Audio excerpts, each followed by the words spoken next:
जज साहब, कितनी अजीब सी बात है। ये वकील जो मेरे खिलाफ मुकदमा लड़ रही है मेरी बहू है, और इंस्पेक्टर जो मुझे गिरफ्तार करके लाया है मेरा बेटा है। ये है आज की नई पीढ़ी। I wish them all the best. Shri Keemtilal, क्या यह सच है कि आप म्युनिसिपल कॉर्पोरेशन के ऑफिस में क्लर्क की हैसियत से काम करते थे? सच। तो यह भी सच होगा कि फाइलें आपके हाथ से होकर गुजरती थी? जहाँ ज्यादातर फाइलें मेरी टेबल से होकर गुजरा करती थी। तो फिर निर्मल बिल्डिंग की फाइल भी आप ही के हाथ से गुजरी होगी?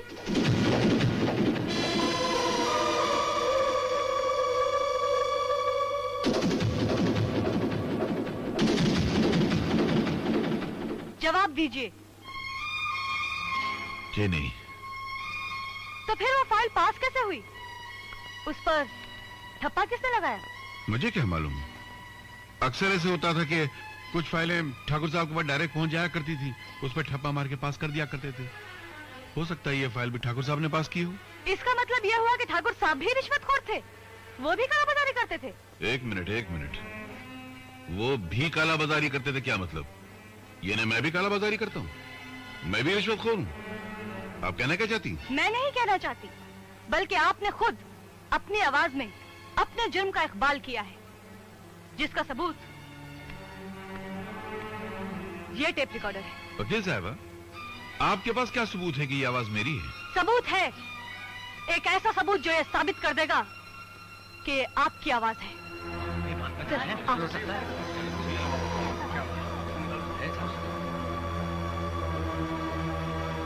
मैं भगवान का हाजिर नाजिर करके कसम खाता है, मैं जो भी बोलूंगा सच बोलूंगा, सच जोड़ के कुछ भी बोलेगा नहीं। मैं जज साहब मेरे को एक गारंटी देना मांगते हैं, मैं सच सच बोलूंगा। ये लोग मेरा कपड़ा उतार के नंगा तो नहीं करेंगे ना? ऑर्डर। घबराओ मत कुट्टी, तुम यहाँ बिल्कुल सुरक्षित हो, तुम्हें कुछ नहीं होगा। अच्छा ये बताओ, तुमने इस टेप रिकॉर्डर में रिकॉर्ड की हुई 2 आवाजें सुनी, उसमें से एक आवाज तुम्हारी है ना? हाँ मेरा आवाज है। अच्छा है ना?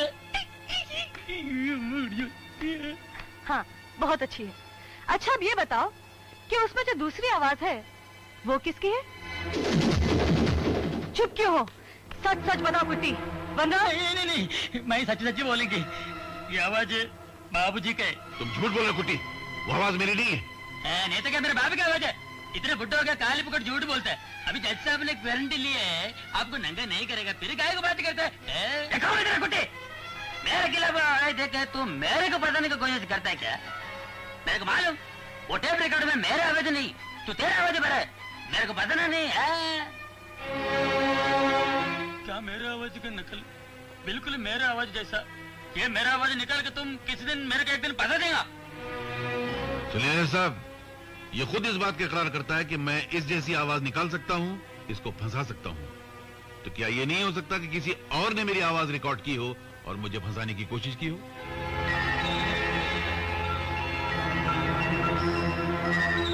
जज साहब, अब मैं आपसे सवाल करता हूँ, क्या कानून सिर्फ टेप रिकॉर्डर में रिकॉर्ड की हुई आवाज की बुनियाद पर किसी को गुनहगार ठहरा सकता है? मुलजिम का कहना सही है, सिर्फ टेप की आवाज की बिना पर इन्हें मुजरिम नहीं कहा जा सकता। अगर कोई और गवाह या सबूत हो जिससे मुलजिम को मुजरिम साबित किया जा सके तो उसे अदालत में पेश किया जा सकता है। एक गवाह है, छोटा है लेकिन बहुत बड़ा गवाह है, उसको सब कुछ मालूम है। बाबू जी रिश्वत लेता था, मेरे को कमीशन देता था, उसको सब कुछ मालूम है। कौन है वो गवाह? 211, एक बच्चा है, बहुत अच्छा बच्चा है, मेरे दुकान में काम करता था, उसको बाबूजी का शक्कर का पूरा चक्कर मालूम है। ठीक है, उस लड़के को कल अदालत में पेश किया जाए, उसका बयान सुनने के बाद ही ये अदालत अपना फैसला सुनाएगी।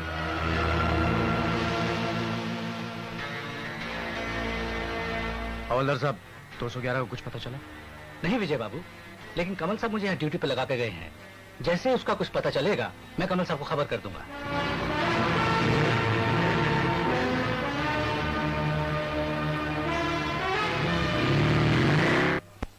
अरे ये क्या? और खाना बेटे? बस माँ जी। ये यहाँ कैसे आ गया? नमस्ते बाबूजी। ये बेचारा एकदम भूखा प्यासा तेरा पता पूछते पूछते अपुन के पास आया तो अपुन इसको यहाँ ले आया। हाँ बाबूजी, आप मुझे बहुत अच्छे लगते हैं। मेरा तो इस दुनिया में कोई भी नहीं है। अपनी तो चाय की दुकान भी बंद हो गई। भूखा था और सोने को जगह भी नहीं थी, इस वास्ते आपके पास आ गया। बहुत अच्छा किया बेटे। अच्छा एक बात बता, ये कीमतीलाल और कुट्टी के बीच में शक्कर का मामला क्या था? क्या कीमतीलाल शक्कर के नाम पर रिश्वत लेता था? हाँ बाबूजी, 1 चम्मच शक्कर का मतलब 500 रुपया और 2 चम्मच शक्कर का मतलब 1000 रुपया।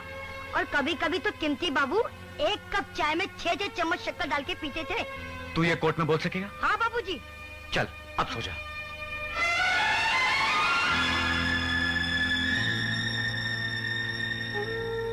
अरे ये बाबूजी की तस्वीर यहाँ कैसे?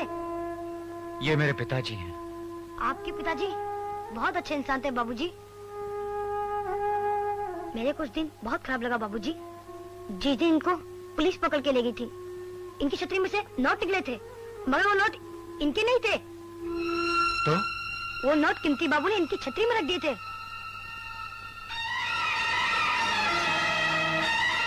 तू सच कह रहा 211?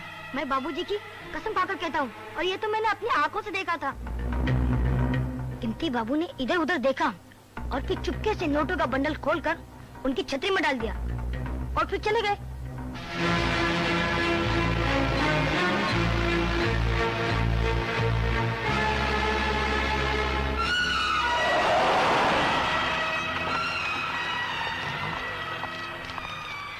क्या बात है? हम इस बच्चे को कोर्ट ले जाने के लिए आए हैं। लेकिन विजय तो कमल को लेके आने वाला था इसे ले जाने के लिए। वो लोग सीधे कोर्ट चले गए हैं। कमल साहब ने हमें भेजा है ऐसे ले जाने के लिए। चलो। हाँ चलो।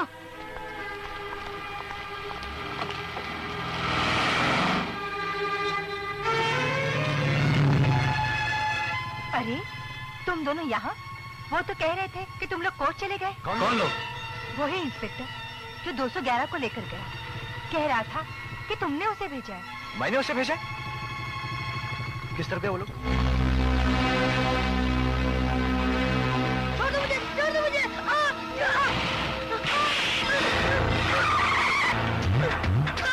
छोड़ दो मुझे, काले घर में आता। छोड़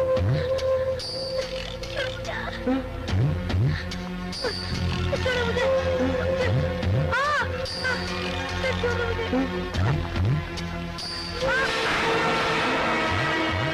हरामजादे, तू अदालत में जज के सामने बयान देना चाहता था ना? अब तू ऊपर की अदालत में जाएगा और भगवान के सामने बयान देगा। कोई अपनी जगह से हिलना नहीं।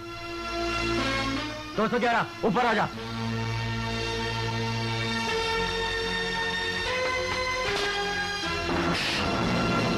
अरे पकड़ो साले को।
तुझे अभी अस्पताल ले चलता हूँ। नहीं बाबूजी, मुझे अस्पताल नहीं, अदालत ले चलिए ताकि मैं सच्चाई कह सकूं। नहीं, आप नहीं 211। आपको मेरी कसम है बाबूजी, मुझे जल्दी ले चलिए, आपको मेरी कसम है।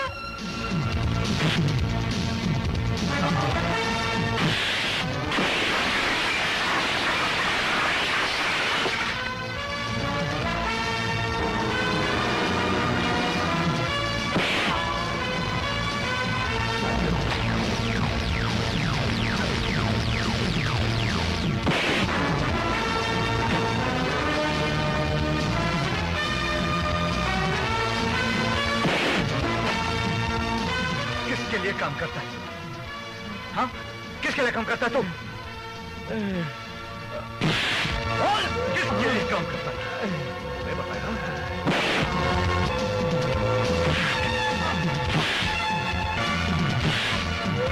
बता कौन है वो लोग?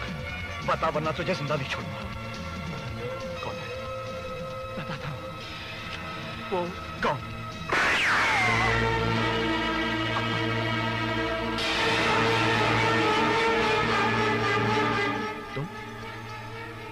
तुमने गोली क्यों चलाई? क्यों मारा इसे? ये तुम पर वार करने वाला था, इसलिए मैंने गोली मार दी।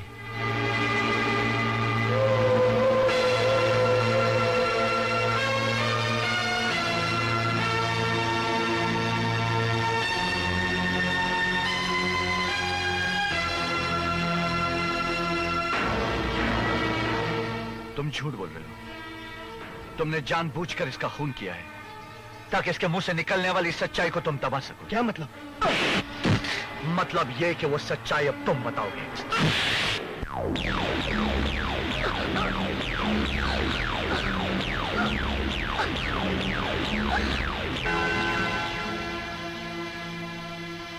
अदालत काफी देर इंतजार कर चुकी, लेकिन वो गवाह अभी तक अदालत के सामने नहीं आया। इसलिए ये अदालत फैसला सुनाती है कि कीमती लाल के खिलाफ जितने गवाह और सबूत पेश किए गए वो सब कमजोर थे। लिहाजा ये अदालत कीमती लाल को बेगुनाह तस्लीम करते हुए बाइज्जत बरी करने का हुक्म देती है।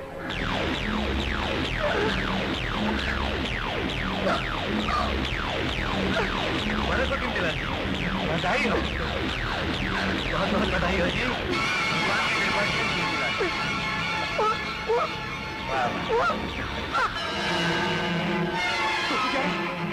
तो 211 विजय, विजय, क्या हुआ इस बच्चे को?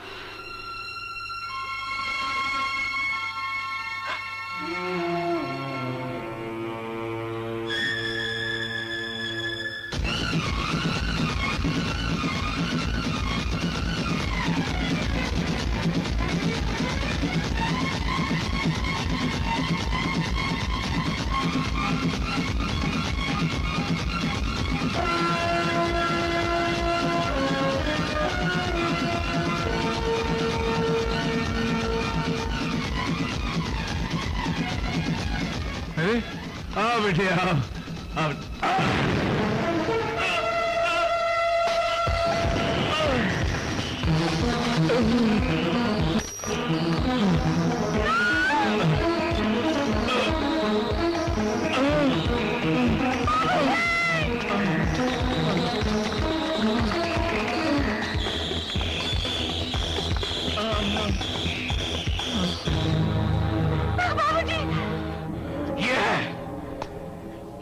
खुदगर्ज इंसान जिसने अपने फायदे के लिए दूसरों की जिंदगियां बेच डाली, मुजरिम होते हुए आज तक कानून के दामन से बचता रहा, बेगुनाहों को मुजरिम साबित करके खुदकुशी करने पर मजबूर करता रहा, यहां तक कि इस मासूम बच्चे का खून इसी रिश्वतखोर कालाबाजारी ने करवाया।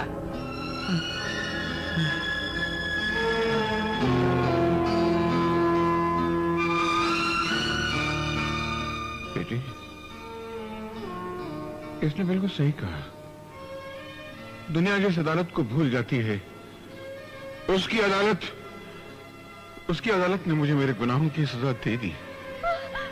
मगर मेरे लिए खुशी की बात यह है कि मैंने एक सच्चे ईमानदार और शरीफ इंसान के बेटे के हाथों अपने गुनाहों की सजा पाली। जज साहब, मैं आपसे कुछ कहना चाहता हूं। मैं एक गुनहगार हूं, मैं सचमुच कसूरवार हूं। मैं सारी जिंदगी रिश्वत लेता रहा हूं, कालाबाजारी करता रहा हूं, मगर मैं और मेरे जैसे हजारों लोग रिश्वत के उस जहरीले पेड़ के मामूली से पत्ते हैं, और पत्तों को तोड़ने से जहरीले पेड़ का जहर खत्म नहीं होगा जज साहब। और अगर आपको वाकई रिश्वत का काला बाजार खत्म करना है तो उस पेड़ को जड़ से उखाड़ डालिए, उस पेड़ के तनों को काट डालिए। मैं बताता हूं कि वो जहरीला पेड़ कहां है। मैं बताता हूं आपको, वो जहरीला पेड़ ये लोग हैं। ये वो जहरीले लोग हैं जिनकी जड़ें देश की जमीन में चारों तरफ फैली हुई है। उन जड़ों की जाल में इस देश का हर गरीब कमजोर मछली की तरह फंस के रह गया है, क्योंकि इस देश का हर गरीब अपनी जिंदगी की जंग अकेले लड़ रहा है। एकता नहीं है लोगों में। अगर सब में एकता पैदा हो जाए तो एकता की कैसी मजबूत दीवार खड़ी हो जाएगी जिससे गरीबी, मुफलिसी, लाचारी के तूफान टकरा टकरा कर बिखर जाएंगे, मगर उस दीवार को कभी तोड़ नहीं सकेंगे। रक्षाओ!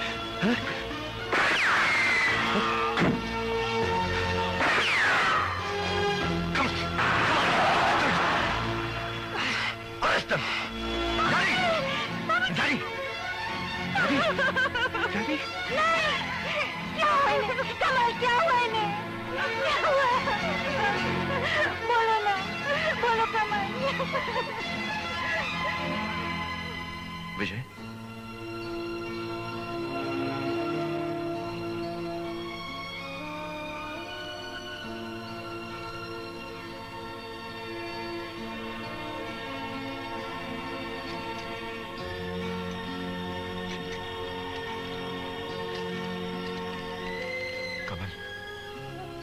मुझे माफ कर दे कमल, लेकिन मेरे एक के हथकड़ी पहनने से लोगों में एकता की कितनी कड़ियां जुड़ती जा रही है। वो देख,